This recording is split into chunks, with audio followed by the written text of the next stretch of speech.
what we're going to do today is a demonstration to show you the difference between having a fire in a sprinklered room and in a non-sprinklered room. The non-sprinklered room will go to what we call flashover. Flashover means the temperatures inside that room have reached about 1400 degrees. Years ago, they did a study back in the 70s that said you had about 15 to 17 minutes to get outside your house if there was a fire. Today, because of the products that we use, the synthetics and plastics and things like that, you have between 1 and 3 minutes to escape a fire. So we're going to show you today how fast sprinklers can put out a fire. One of the things you need to remember is there has not been a fire death in a sprinklered home, ever. So people make assumptions about sprinklers, so let me clear up a couple myths. This is not TV. When the smoke alarm goes off, the sprinklers don't all go off in a building. Only the sprinkler that is heated will go off, not the other sprinklers. In a residential sprinkler system, it's about 165 degrees that you have to have at the ceiling to have an activation of a residential sprinkler. So don't believe that all the sprinklers are going to go off at one time, because it's not going to happen. And the other myth is that they're going to flow a lot of water and create all kinds of water damage. The room that you see here that's sprinklered has one sprinkler head that flows about 15 gallons a minute.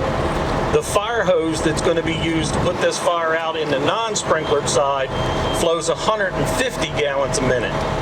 So there's a drastic difference in it. You would much rather deal with the smaller amount from a sprinklered fire than a non-sprinklered fire. So the rooms are laid out to resemble a standard sitting room, living room. The one to the left is sprinkler protected, and we're going to have our first fire there.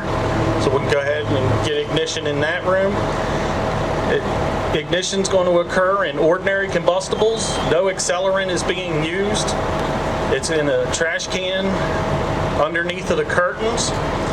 And when we have ignition there,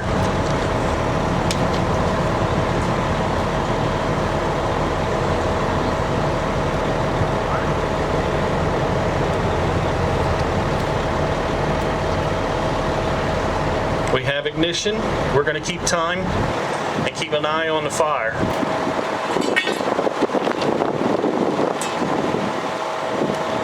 So the styrofoam cups that you see, all right, we have smoke at 14 seconds into the fire. The styrofoam cups are going to be heat sensors. They will melt at about 450 degrees. We have ignition of the curtains and the smoke alarm at 25 seconds.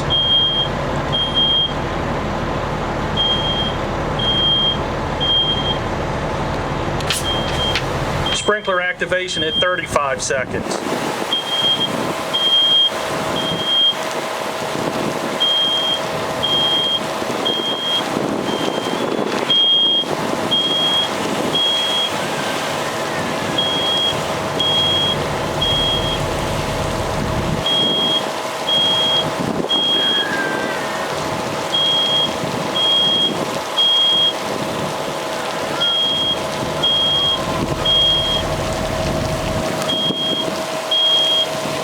So we're going to shut down the supply to the sprinkler system. We'll turn the sprinklers off, and then our fire crew will go in and overhaul it and make sure everything's okay in there. You can see none of the styrofoam cups melted. The teddy bear is still sitting there on the recliner. The recliner is still intact, it's just a little wet.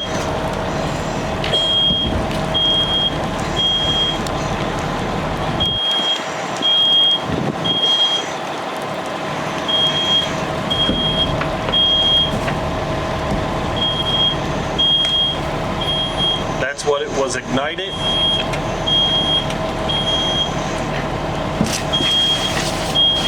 You can see minimal amounts of water being used by the fire department. They're basically just checking to make sure that there's still no remaining hot spots or embers that would need their attention.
see the couch is still intact.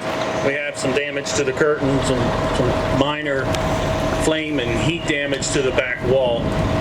But that room could easily be cleaned up and continued in use. So now we're going to go ahead and get ignition on the second module.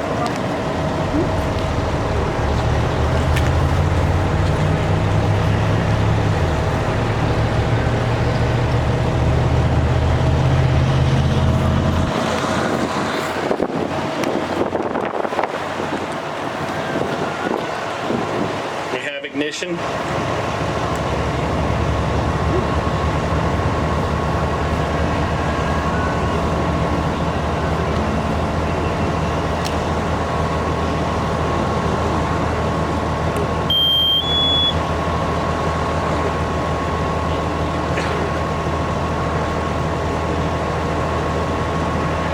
First is smoke visible at 25 seconds. Smoke alarm's off at 28 seconds.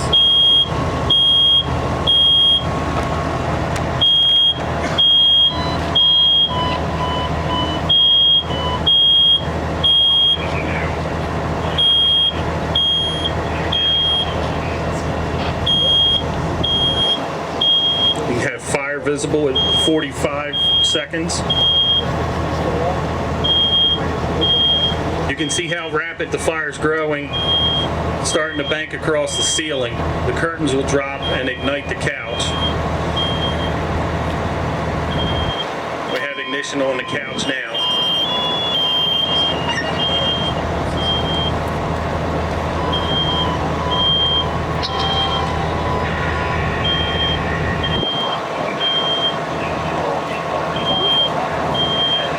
We're 1 minute and 20 seconds into the fire. Notice the first styrofoam cup just below the plexiglass shield on the front of the module has already melted.